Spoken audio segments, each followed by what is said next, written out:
Hello friends, welcome to horror minutes. మీరు horror fan అయితే ఈ ఛానల్ మీకోసమే. ప్రతి వారం కొత్త హారర్ కథ, యానిమే స్టైల్లో మరియు పూర్తి తెలుగులో. ఫ్రెండ్స్, మీకు కథ నచ్చితే తప్పకుండా లైక్ చేయండి, మీ ఫ్రెండ్స్కు షేర్ చేయండి మరియు ఛానల్ సబ్స్క్రైబ్ చేయడం మర్చిపోకండి. సబ్స్క్రైబ్ చేసిన వారికి మాత్రమే ప్రతి వీడియో అప్డేట్ వెంటనే తెలుస్తుంది. So wait for what? Let's start the story. రాత్రి 11:45. ఆ ఊరికి అవతలి చివరన ఒంటరిగా నిల్చున్న పబ్లిక్ ఫోన్ బూత్. చుట్టూ నిర్మానుష్యమైన రోడ్డు. దూరంగా 2 దీపస్తంభాలు మాత్రమే మినుకుమినుకుమంటున్నాయి. చల్లగాలి వీచిన ప్రతిసారి ఫోన్ బూత్ తలుపు సందులు శబ్దం చేస్తున్నాయి. పవన్ ఆ ఫోన్ బూత్లోకి వెళ్లాడు. అతని చేతులు వణుకుతున్నాయి. మొబైల్ ఫోన్లో సిగ్నల్ లేదు. చివరి ప్రయత్నంగా పబ్లిక్ ఫోన్ దగ్గరకు వచ్చాడు. నాణెం వేసి నంబర్ డయల్ చేశాడు. ప్లీజ్ రిసీవ్ చేసుకోమ్మా, ప్లీజ్. అతని గొంతు బొంగురుపోయింది. ఫోన్ మరోవైపు ఒక స్త్రీ గొంతు వినిపించింది. హలో, ఎవరు? ప్రియా, నేను పవన్ని. వినమ్మా, నువ్వెక్కడున్నావ్? మనింట్లో ఎవరున్నారు? ఏంటి పవన్, ఇంత రాత్రి ఎందుకు ఫోన్ చేశావ్? నేనింట్లోనే ఉన్నాను. ఏమైంది? వెంటనే అక్కడ్నుంచి బయటకు రమ్మా. పిల్లల్ని తీసుకుని పక్కింటికి వెళ్ళిపో. ప్లీజ్, నా మాట విను. ఏంటి పిచ్చిగా మాట్లాడుతున్నావ్? సరిగ్గా చెప్పు, ఏమైంది? Flash back. 2 గంటల క్రితం. పవన్ తన కారు నడుపుతున్నాడు. ఆఫీసు నుంచి ఇంటికి వస్తున్నాడు. రోడ్డు మీద రద్దీ తగ్గిపోయింది. ఒక్కసారిగా ఎదురుగా ఏదో వచ్చింది. బ్రేక్ వేశాడు. కారు ఆగిపోయింది. ముందు రోడ్డు మీద ఒక పిల్లవాడు నిల్చుని ఉన్నాడు. తెల్లటి షర్టు, నల్లటి ప్యాంటు వేసుకుని. కాని అతని ముఖం కనిపించడం లేదు. తల వంచుకొని ఉన్నాడు. పవన్ కారు దిగాడు. ఎవరు నువ్వు? ఇంత రాత్రి ఇక్కడ ఎందుకు నిల్చున్నావు? పిల్లవాడు తల పైకెత్తలేదు. అతని చెయ్యి మాత్రం పైకెత్తి దూరంగా ఒక చెట్టు వైపు చూపించాడు. పవన్ ఆ వైపు చూశాడు. చెట్టు కింద ఒక మనిషి శరీరం పడి ఉంది, నెత్తురు మడుగులో. ఏంటిది? పవన్ వెనక్కి తిరిగి చూసేసరికి పిల్లవాడు అక్కడ లేడు. గాల్లో ఒక బొంతు వినిపించింది. ఇది నీకోసమే, పవన్. కొద్దిసేపటికి పోలీసులు వచ్చారు. చనిపోయిన వ్యక్తి ముఖం చూసి పవన్ షాక్ అయ్యాడు. అది అతని స్నేహితుడు రవి. కాని రవి చనిపోయి 5 సంవత్సరాలవుతోంది. యాక్సిడెంట్లో చనిపోయాడు. ఇది సాధ్యమేనా? పవన్ గట్టిగా అనుకున్నాడు. ఇన్స్పెక్టర్ వచ్చాడు. మీరెవరు? ఈ శవాన్ని కనుగొన్నారా? అవును సార్, కాని ఈ వ్యక్తి నా స్నేహితుడు రవి. అతను 5 ఏళ్ల క్రితమే చనిపోయాడు. ఇన్స్పెక్టర్ ముఖం విశాలమయింది. ఈ శవం ఇప్పుడే చనిపోయినట్టుంది. ఇంకా వెచ్చగా ఉంది. పవన్ జేబులోంచి ఫోన్ తీసి రవి ఫోటో చూపించాడు. ఇన్స్పెక్టర్ ముఖం మారిపోయింది. శవానికి ఫోటోకి సరిపోలింది. అకస్మాత్తుగా శవం కళ్ళు తెరిచింది. పవన్, ప్రియాను కాపాడు, అది వస్తుంది అని గొంతు వినిపించింది. ఆ శరీరం నుంచి నోరు కదలలేదు. ఆ మాటలు ఆకాశం నుంచి వస్తున్నాయి. ఇంట్లో ప్రస్తుతం. ప్రియా ఫోన్ పెట్టేసింది. పవన్ మాటలు వింతగా అనిపించాయి. కిటికీలోంచి బయటకు చూసింది. ఏదో అస్పష్టమైన నీడ కదులుతున్నట్టు అనిపించింది. కూతురు ఆరాధ్య నిద్రలేచింది. అమ్మా, నాకు భయంగా ఉంది.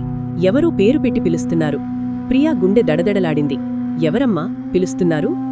ఆంటీ, పెద్దమ్మాయి. తెల్లటి చీర కట్టుకొని నవ్వుతుంది. ప్రియా ధైర్యం చేసి తలుపు దగ్గరకు వెళ్ళింది. ఎవరూ లేరు. కాని తలుపు మీద తడిచేతి ముద్రలున్నాయి. 3 రోజులుగా వర్షం లేదు. ఈ తడి ఎక్కడిది? ఆమె వెనక్కి తిరిగింది. ఆరాధ్య వణుకుతూ మూలకు గుమిగూడింది. అమ్మా, ఆ అమ్మాయి నీ వెనకే ఉంది. నీ చెవిలో ఏదో చెప్పింది. Police station. ఇన్స్పెక్టర్ పాత కేసుల ఫైళ్లు తిప్పుతున్నాడు. 5 ఏళ్ల క్రితం రవి యాక్సిడెంట్ కేసు. అందులో ఇంకో వివరం కనిపించింది. రవితో పాటు అతని చెల్లెలు కూడా యాక్సిడెంట్లో చనిపోయింది. 10 ఏళ్ల పిల్ల. పేరు నందిని. కాని ఎవరికీ గుర్తులేదు. ఎందుకంటే నందిని శరీరం దొరకలేదు. ఆ రోజునుంచి రవి ఇంట్లో వింత సంఘటనలు జరుగుతున్నాయి. ప్రతి సంవత్సరం రవి డెత్ యానివర్సరీ రోజున ఆ ఇంట్లో ఎవరో ఏడుస్తున్నట్టు వినిపించేది. పవన్ ఇన్స్పెక్టర్ దగ్గరకు వచ్చాడు. సార్, నాకు గుర్తొచ్చింది. రవి చనిపోయే ముందు నాకు ఫోన్ చేశాడు. తన చెల్లెలి గురించి చెప్పాడు. నందిని పుట్టినరోజుకి బొమ్మ కొనివ్వాలని ప్లాన్ చేస్తున్నాడు. మరుసటి రోజే యాక్సిడెంట్. మీరు రవికి ఆ బొమ్మ కొనివ్వలేదా?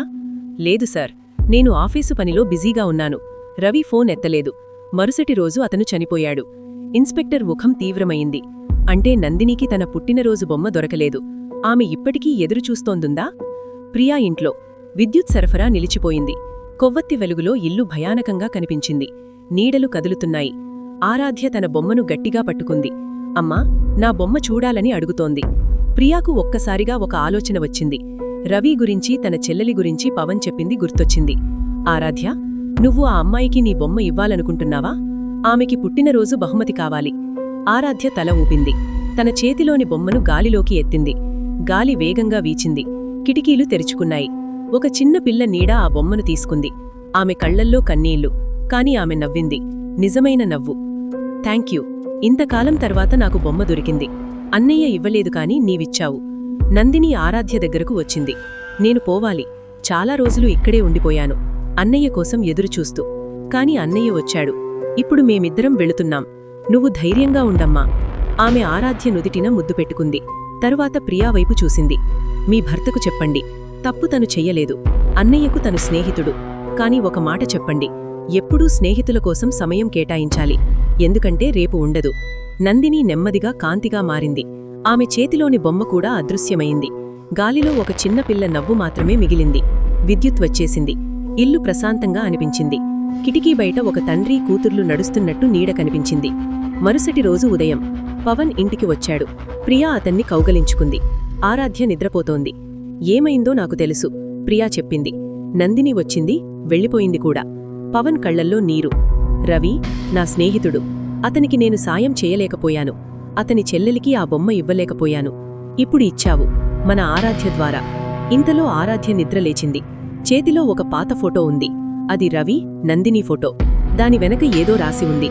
పవన్కు, నా మంచి స్నేహితుడికి ధన్యవాదాలు. పవన్ కళ్ళు చెమ్మగిల్లాయి. కిటికీలోంచి బయటకు చూశాడు. ఒక సీతాకోక చిలుక ఎగిరిపోతోంది. అది రవి మరియు నందిని ఆత్మలు శాంతి పొందాయన్న సంకేతం. ఆ ఊరి చివరన ఉన్న ఫోన్ బూత్ ఇప్పటికీ ఉంది. కాని ఇక అక్కడ భయానకంగా ఏమీ లేదు. కొన్నిసార్లు రాత్రిళ్ళు ఆ ఫోన్ మోగుతుంది. ఎవరు లిఫ్ట్ చేసినా ఒక చిన్న పిల్ల గొంతు వినిపిస్తుంది, థాంక్యూ అని మాత్రమే. పవన్, ప్రియా, ఆరాధ్య ఇప్పుడు కొత్త ఇంట్లో ఉంటున్నారు. పాత ఇల్లు వదిలేసి కొత్త ప్రాంతంలో కొత్త జీవితం ప్రారంభించారు. ఆ రోజు ఆరాధ్య పుట్టినరోజు. ఇంటంతా బెలూన్లు, రంగులతో ముస్తాబయింది. ప్రియా కిచెన్లో పిండి వంటలు చేస్తోంది. పవన్ ఆఫీసు నుంచి రాత్రికే వస్తానని చెప్పాడు. ఆరాధ్య తన రూంలో బొమ్మలతో ఆడుకుంటోంది. అమ్మా, అమ్మా! ఆరాధ్య పరిగెత్తుకుంటూ వచ్చింది. ఏమమ్మా? మళ్ళీ ఆ అమ్మాయి వచ్చింది. కాని ఈసారి వేరేలా ఉంది. చాలా బాధగా ఉంది. ప్రియా గుండె ఒక్కసారిగా బరువెక్కింది. ఏ అమ్మాయమ్మా? నందిని? కాదమ్మా, వేరే అమ్మాయి. పొడుగ్గా, నల్లటి జుట్టుతో, కళ్లల్లో నిప్పులా ఉంది. ఆమె నా బొమ్మను చూసి ఏడుస్తుంది. ప్రియా ఆరాధ్య గదిలోకి వెళ్ళింది. అక్కడ ఎవ్వరూ లేరు. కాని నేలమీద తడి అడుగుల గుర్తులున్నాయి. గోడమీద ఎవరో వేలితో రాసినట్టు ఒక పేరు కనిపించింది, వైష్ణవి అని. పవన్ మీటింగ్లో ఉన్నాడు. అతని ఫోన్ వైబ్రేట్ అవుతోంది. స్క్రీన్ మీద హోమ్ అని కనిపిస్తోంది. ప్రియా ఫోన్ అనుకుని లిఫ్ట్ చేశాడు. హలో ప్రియా? ఫోన్లో ఎవ్వరూ మాట్లాడటం లేదు. కాని ఒక చిన్న పిల్ల ఏడుపు వినిపిస్తోంది. నేపథ్యంలో గాలి వీచే శబ్దం. హలో, ఎవరది? అంకుల్, మీరు నన్ను కాపాడాలి. నేను చాలా రోజులుగా ఎదురుచూస్తున్నాను. మీరు రాలేదు. ఫోన్ కట్టయిపోయింది. పవన్ వెంటనే ఇంటికి ఫోన్ చేశాడు. ప్రియా లిఫ్ట్ చేసింది. ఏంటి పవన్, ఫోన్ చేశావా? నీకు ఇప్పుడే నేను ఫోన్ చేయలేదు. నువ్వు నాకు ఫోన్ చేశావా? లేదే, నేనిక్కడ పనిలో ఉన్నాను. ఆరాధ్య ఏదో చెప్పింది. ప్రియా జరిగింది చెప్పింది. వైష్ణవి పేరు, ఆ అమ్మాయి వివరాలు చెప్పింది. పవన్కి ఒక్కసారిగా ఏదో గుర్తుకు వచ్చింది. వైష్ణవి, ఈ పేరు నాకు ఎక్కడో వినిపించినట్టుంది. నేను ఇప్పుడే వస్తున్నాను. పవన్ ఇంటికి వచ్చేసరికి ప్రియా, ఆరాధ్య భయంతో ఉన్నారు. ఆరాధ్య గదిలో ఇంకా తడి అడుగుల గుర్తులున్నాయి. ఇప్పుడవి మరింత స్పష్టంగా కనిపిస్తున్నాయి. పవన్ ఆ గుర్తుల్ని పరిశీలించాడు. ఇవి నీళ్ల గుర్తులు కావు, ఇవి కన్నీళ్లు. ఎవరో ఏడుస్తూ ఇక్కడ నడిచారు. ఇంతలో ఆరాధ్య అటకమీదకు వెళ్ళింది. నాన్న, ఇక్కడ ఏదో పెట్టె ఉంది. పవన్, ప్రియా అటకమీదకు వెళ్లారు. అక్కడ ఒక పాత చెక్క పెట్టె ఉంది. దానిమీద దుమ్ము కుప్పగా పేరుకుపోయింది. పెట్టె తెరిచారు. లోపల పాత ఫోటోలు, న్యూస్ పేపర్ కట్టింగ్స్ ఉన్నాయి. ప్రియా ఒక ఫోటో తీసింది. ఇదే ఆ అమ్మాయి. ఆరాధ్య చెప్పింది ఇదే. ఫోటోలో ఒక చిన్న అమ్మాయి ఉంది. పొడుగ్గా, నల్లటి జుట్టు, పెద్ద కళ్ళు. ఆమె చేతిలో ఒక బొమ్మ ఉంది. ఫోటో వెనుక రాసి ఉంది, వైష్ణవి, వయస్సు 8, 2014. న్యూస్ పేపర్ కటింగ్ చదివారు. 10 ఏళ్ల క్రితం ఊరి చివర చెరువులో పడి చిన్నారి మృతి. పేరు వైష్ణవి. ఆమె తల్లిదండ్రులు లేరు. అనాథాశ్రమంలో ఉండేది. ప్రమాదవశాత్తు చెరువులో పడి మృతి చెందింది. కాని ఆ కటింగ్లో ఇంకో విషయం కూడా ఉంది. ఈమెకు ఒక అక్క ఉండేది. ఆ అక్క పేరు నందిని. నందిని కూడా కొన్నేళ్ల క్రితం మరణించింది. పవన్ షాక్ అయ్యాడు. నందిని, అదే పేరు. రవి చెల్లెలు పేరు కూడా నందినే. ఇది కాకతాళ్యమా? ఒక చిన్న గ్రామం. చెరువు దగ్గర 2 చిన్నారులు ఆడుకుంటున్నారు. పెద్దమ్మాయి పేరు నందిని, 10 ఏళ్లు. చిన్నమ్మాయి పేరు వైష్ణవి, 5 ఏళ్లు. వాళ్లకి తల్లిదండ్రులు లేరు, అనాథాశ్రమంలో ఉంటున్నారు. వైష్ణవి చేతిలో ఒక బొమ్మ ఉంది. అది ఆమెకు చాలా ఇష్టమైన బొమ్మ. నందిని ఆ బొమ్మను తీసుకుని పరిగెత్తింది. "నువ్వు నన్ను పట్టుకోగలవా చూద్దాం" అంటూ. వైష్ణవి నవ్వుతూ వెంటపడింది. చెరువు ఒడ్డుకు వచ్చారు. నందిని ఆగి, "తీసుకో నీ బొమ్మ" అంటూ బొమ్మను విసిరింది. కాని బొమ్మ చెరువులో పడిపోయింది. వైష్ణవి బొమ్మ కోసం నీళ్లల్లోకి దిగింది. నందిని, "వద్దు వైష్ణవి, లోతు ఎక్కువ" అంటూ అరిచింది. కాని వైష్ణవి వినలేదు. ఆమె జారిపడి నీళ్లల్లో మునిగిపోయింది. నందిని భయంతో అరిచింది, "సాయం, సాయం, మా చెల్లెలు మునిగిపోతోంది." కాని ఆ ప్రాంతంలో ఎవ్వరూ లేరు. వైష్ణవి మునిగిపోయింది. నందిని ఒడ్డునే కూర్చుని ఏడుస్తూ ఉండిపోయింది. ఆ రోజు తర్వాత నందిని ఎప్పుడూ సరిగ్గా మాట్లాడలేదు. ఆమె మనసులో ఎప్పుడూ ఒకే ఆలోచన, నేనే నా చెల్లెల్ని చంపేశాను అని. పవన్ ఇంటర్నెట్లో వెతుకుతున్నాడు. నందిని, వైష్ణవి గురించి సమాచారం సేకరిస్తున్నాడు. ప్రియా పక్కన కూర్చుని ఫోటోలు చూస్తోంది. "చూడు పవన్, ఇదే నందిని ఫోటో. ఇది రవి ఇచ్చిన ఫోటోలో ఉన్న అమ్మాయిదే." కాని ఇక్కడ ఇంకో విషయం తెలిసింది. నందిని, వైష్ణవి అక్కా చెల్లెళ్ళు. వాళ్ళిద్దరూ ఒకే అనాథాశ్రమంలో పెరిగారు. అవును, ఇంకో విషయం, నందిని చనిపోయిన తర్వాత వైష్ణవి ఆత్మ శాంతించలేదు. ఎందుకంటే తన అక్క తనకు బొమ్మ ఇవ్వలేదని కాదు, తన అక్క తనను కాపాడలేకపోయిందనే బాధ.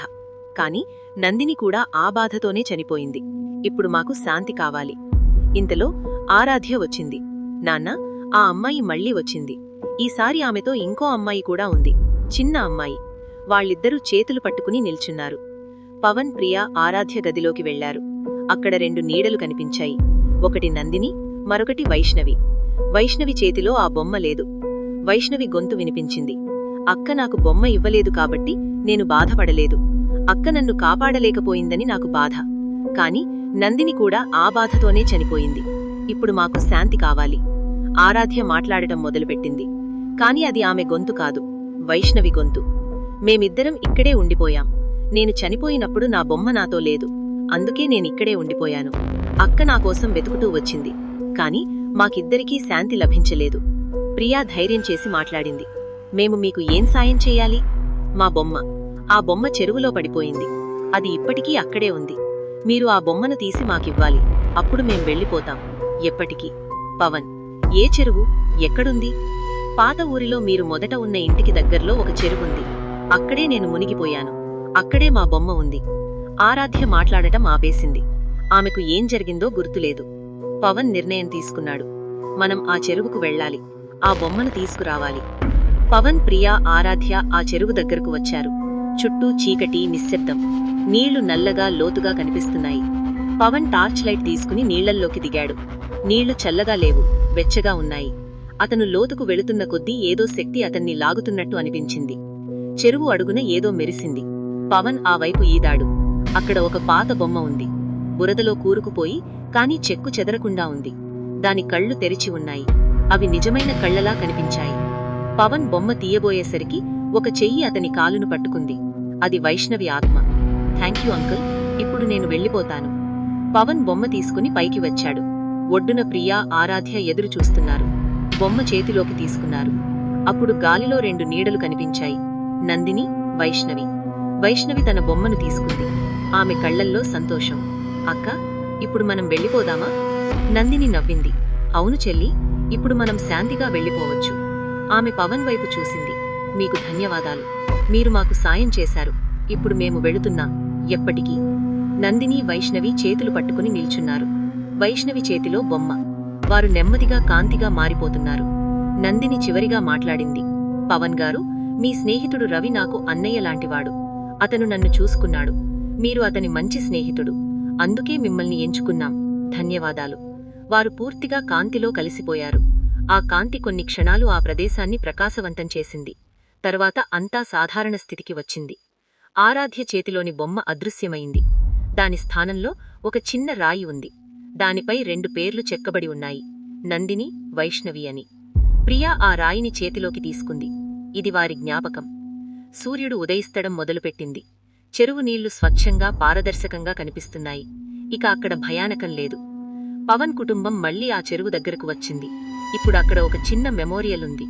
ఆరాధ్య ప్రతి సంవత్సరం 2 కొత్త బొమ్మలు తీసుకువచ్చి అక్కడ ఉంచుతుంది. "నాన్నా, వాళ్ళు ఇప్పుడు సంతోషంగా ఉంటారా?" "అవునమ్మా, వాళ్ళు ఇప్పుడు కలిసి ఉన్నారు. అక్కా చెల్లెళ్ళు ఎప్పటికీ కలిసే ఉంటారు. ప్రియా పవన్ చేయి పట్టుకుంది. మనం ఈ ఇంట్లోనే ఉండిపోదామా? ఇప్పుడు ఇక్కడ భయం లేదు. అవును, ఇది మన ఇల్లు. ఇక్కడి ఆత్మలు ఇప్పుడు శాంతించాయి.